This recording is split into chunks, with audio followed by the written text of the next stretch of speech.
semua sekolah boleh melakukan. Nah, memang by design yang menjadi prioritas pertama itu adalah sekolah penggerak, dan itu ada pendamping yang disebut pelatih ahli atau fasilitator sekolah penggerak. Sedangkan untuk sekolah yang ingin melaksanakan secara mandiri itu belajar dengan menggunakan platform Merdeka Mengajar, kemudian belajar melalui komunitas. Nah, kalau kemarin banyak secara masif itu karena informasi yang salah. Jadi ada dinas yang mengharuskan semua sekolahnya harus kurikulum merdeka. Padahal dari awal sosialisasi kami menyampaikan jangan pernah dinas pendidikan memerintahkan semua sekolah harus kurikulum merdeka. Namanya kurikulumnya kurikulum merdeka. Pilihannya ada 3, mandiri belajar, mandiri berubah, mandiri berbagi. Nah itu diputuskan oleh sekolah. Jadi sekolah itu siapa? Ada kepala sekolah, ada guru. Sebelum memilih pada saat sosialisasi, karena saya sendiri termasuk yang menyampaikan ini, kami sudah informasikan bahwa pastikan kepala sekolah bersama guru-guru sudah menonton dulu videonya, sudah membaca dokumen yang ada, kemudian direfleksikan. Kira-kira bagaimana? Apakah sekolah kita siap melaksanakan kurikulum merdeka? Kalau siap, kira-kira pilihan yang mana?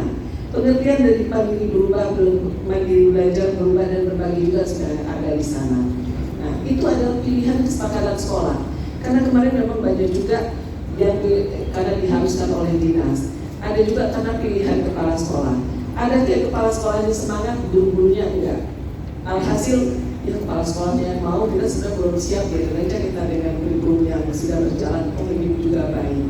Tetapi ada juga yang guru-gurunya semangat, kepala sekolahnya nggak semangat. Guru-gurunya sudah semangat, sudah belajar menggunakan PMM semuanya, tetapi kepala sekolahnya karena sebentar lagi mau punah, mau pensiun, udah nggak usah kita mandiri belajar saja. Guru-gurunya kecewa.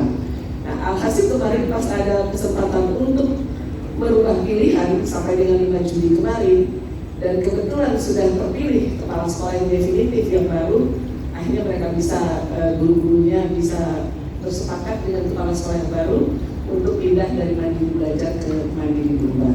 Nah, kalau saya sedang menjelaskan terkait kurikulum merdeka, ini 3 jam nggak cukup panjang ceritanya ya. Tetapi mungkin memang Sekdis tidak langsung terinformasi barangkali ya Pak ya. Memang kemarin kita ada kepala dinas, ada juga kepala dinas yang diwakili oleh Sekdis. Memang komunikasi, informasi yang kami berikan memang lebih banyak melalui kami dari masing-masing jenjang, karena kami dari Direktorat SMP, maka yang kami undang adalah kami SMP. Di KPM yang menyelenggarakan paket A, paket B, paket C, NPSN-nya 1, itu tidak muncul raportnya. Tetapi kalau NPSN-nya sendiri-sendiri itu sudah muncul, kecuali dia tidak ikut asesmen nasional. Itu untuk yang PKBM. Sedangkan terkait dengan yang tadi sudah disampaikan juga oleh Pak Bahrul, saya hanya menambahkan saja. Kalau dari sisi hitungan sampel memang tidak terpenuhi kalau mau kita agregasi untuk menarik perencanaan daerah. Nah, yang jelas sekolah yang tidak ikut asesmen nasional tidak punya profil. Kalau saya tuh lebih senang menjelaskan sesuatu bahasa langitan menjadi bumi, menyederhanakan bahasa langitan. Jadi saya paling senang beranalogi Bapak Ibu supaya lebih mudah kita memahami. Sebagai contoh, saya tiba-tiba ujuk-ujuk datang ke Bapak, Pak, ada nggak foto sahabat saya di Bapak? Di kamera Bapak? Oh tidak ada. Wah perasaan Bapak kemarin foto saya. Kapan Ibu tidak pernah, saya mau foto Ibu tidak mau. Masa Ibu sekarang nanyain foto Ibu di saya? Nah, kalau kita ibaratkan asesmen nasional itu adalah cermin dalam konteks evaluasi sistem pendidikan yang diselenggarakan oleh pemerintah pusat, itu adalah cermin yang akan memotret gambaran kualitas proses pembelajaran di sebuah satuan pendidikan. Hasil potret tersebut akan terlihat dalam profil. Tadi sudah dijelaskan, ada profil pendidikan, ada rapor pendidikan, ada platform rapor pendidikan. Nah, namanya profil, kalau kita berfoto, akan apa yang difoto itu profilnya akan kelihatan semua. Kalau fotonya close up-nya akan kelihatan semua. Kalau fotonya seluruh badan, akan kelihatan semua seluruh badan. Nah, kira-kira seperti itu. Kalau sekolahnya nggak pernah difoto dengan AR, masa iya ada datanya? Kan seperti itu. Jadi, mengapa kemarin ada karena kendala teknis, pandemi COVID dan sebagainya tidak dimungkinkan, akhirnya dibuka kesempatan untuk AN susulan, ya, supaya setiap sekolah punya profil. Kemudian yang kemarin sampelnya tidak terpenuhi, kurang dari 75%, maka itu pun tidak muncul profilnya, jadi harus mengulang kembali. Untuk bisa mewakili hak idealnya yang terpenuhi. Tetapi untuk kondisi sementara paling tidak kita bisa menggunakan data yang ada, meskipun baru terwakili dengan 4 sekolah tersebut, Bapak bisa mendapatkan gambaran terkait 5 program prioritas. Kalau definisi apa itu profil, rapor dan platform sudah ada ya di paparan, Bapak Ibu bisa baca sendiri. Nah kemudian dari sekian banyak, dari ratusan indikator pada profil pendidikan, fokus pemerintah sekarang melihat ke 5 program prioritas, yaitu literasi, numerasi, karakter, iklim keamanan, dan iklim kebinekaan. Mengapa tidak ke Sarpras, mengapa tidak ke teknik? Karena itu selama ini sudah kita bicarakan dan tidak selesai-selesai. Sarpras sudah dibantu, tetap aja tidak memperbaiki sistem pendidikan. Masalah guru terlalu banyak intervensi pihak lain. Nah, yang paling dekat yang bisa dibenahi oleh sekolah adalah proses pembelajaran. Proses pembelajaran yang tergambarnya dari mana? Kompetensi literasi dan numerasi anak. Mengapa? Kalau kita melihat platform rapor pendidikan, yang kita lihat adalah outputnya dulu. Karena output itu adalah hasil potret. Kita lihat kok output kita literasinya merah, numerasinya merah, karakternya kuning, iklim keamanannya kuning, kebinekaannya merah. Mengapa? Mengapa potret output kita seperti ini? Kita lihat indikator di bawahnya, indikator level 1, level 2-nya seperti apa di output. Oh, outputnya seperti ini. Kita mencari tahu lagi kenapa outputnya seperti ini. Seperti apa sih proses yang terjadi? Kita lihat prosesnya di outputnya dimensi A dan B, prosesnya di dimensi B. Kita lihat prosesnya di level 1 dan di level 2. Kemudian prosesnya pantas saja outputnya merah. Di prosesnya juga masih banyak yang merah. Kemudian mengapa prosesnya merah? Kita lihat juga ke inputnya, yaitu dimensi C dan E. C-nya terkait teknik, E-nya terkait pembiayaan dan pengelolaan. Juga banyak merahnya. Artinya ini sekolah kronis penyakitnya. Pantas outputnya jelek karena prosesnya juga tidak baik, inputnya juga kurang. Sehingga ini harus dibenahi semua. Nah, tetapi pembenahannya ujung-ujungnya memperbaiki output. Nah, untuk memperbaiki output berdasarkan masalah dan akar masalah, baik di proses maupun di inputnya. Kira-kira seperti itu.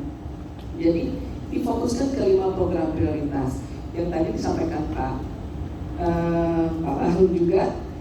Di AN bulan Agustus September nanti juga akan dilakukan AN tahap kedua, dan hasil AN nanti akan menjadi input untuk rapor profil pendidikan tahun 2022.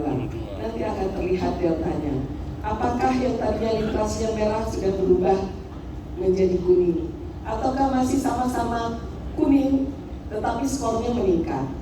Kan seperti itu. Nanti akan dilihat, kalau untuk satuan pendidikan bisa dilihat sampai ke skor capaiannya. Kemudian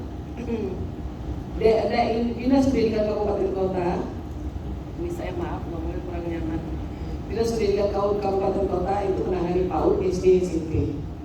Ya kan, kalau provinsi menangani SMA, SMK, dan pendidikan khusus. Kemudian PKBM itu, PKBM kalau dia setara pendidikan dasar, karena PKBM ini bisa di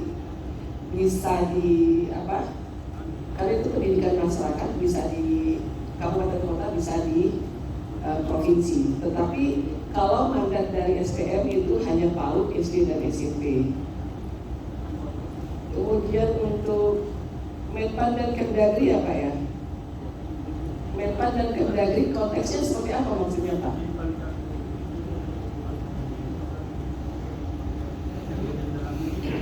Di dalam menyusun program dinas pendidikan itu acuannya menggunakan Permendagri nomor 050. Jadi di situ semua program pendidikan mulai dari PAUD, SD,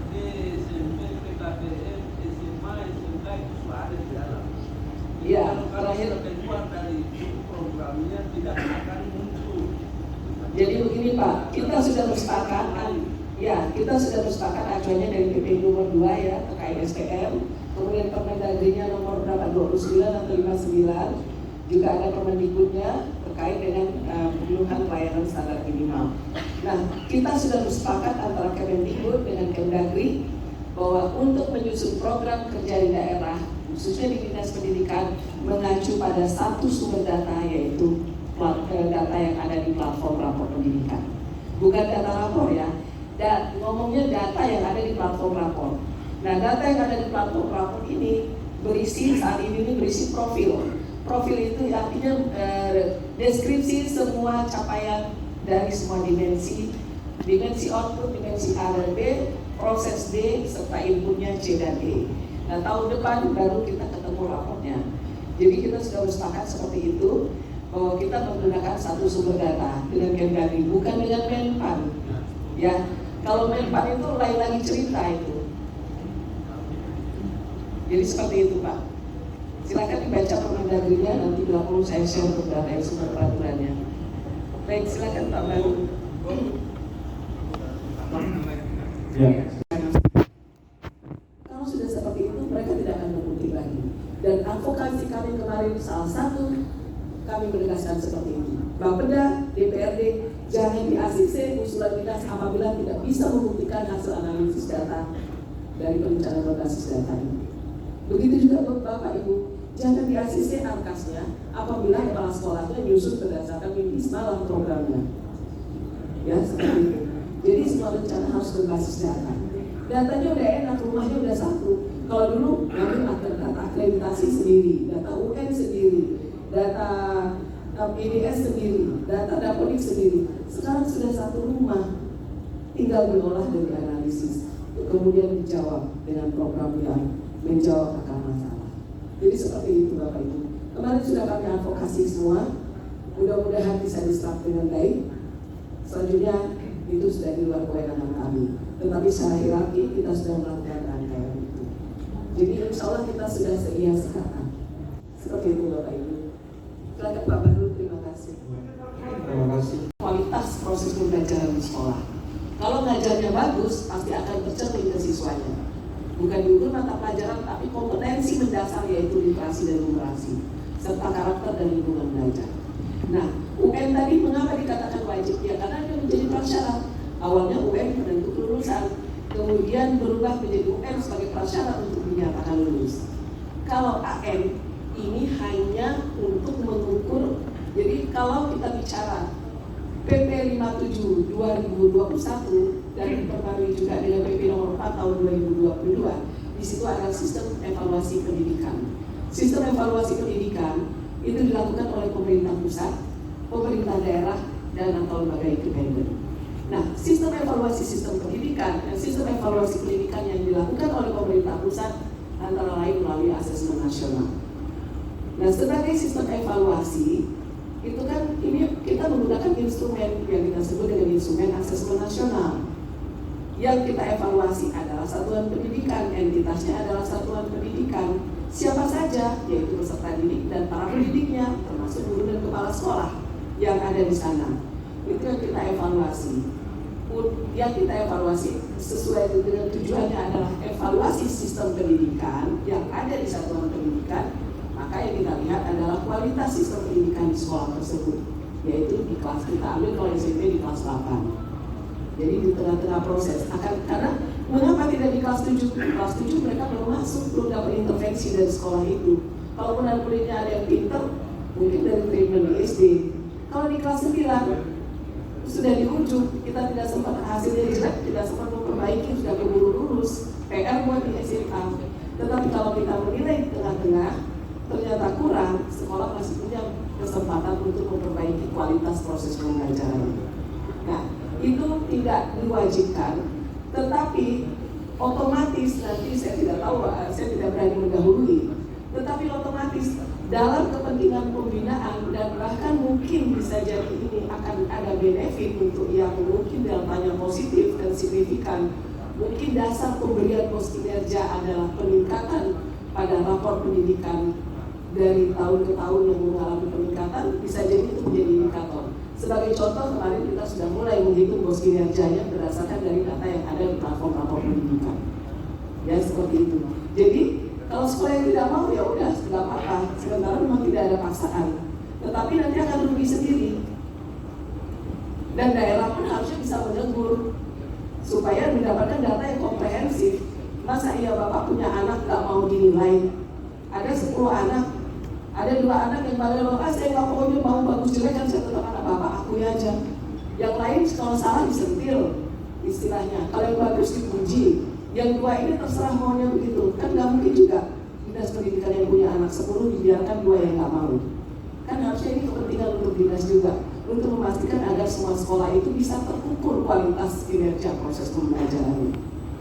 Nah, ini secara logikanya seperti itu. Nah, kemudian terkait bagaimana menyiasati daerah yang betul-betul remote, yang betul-betul brainstorm.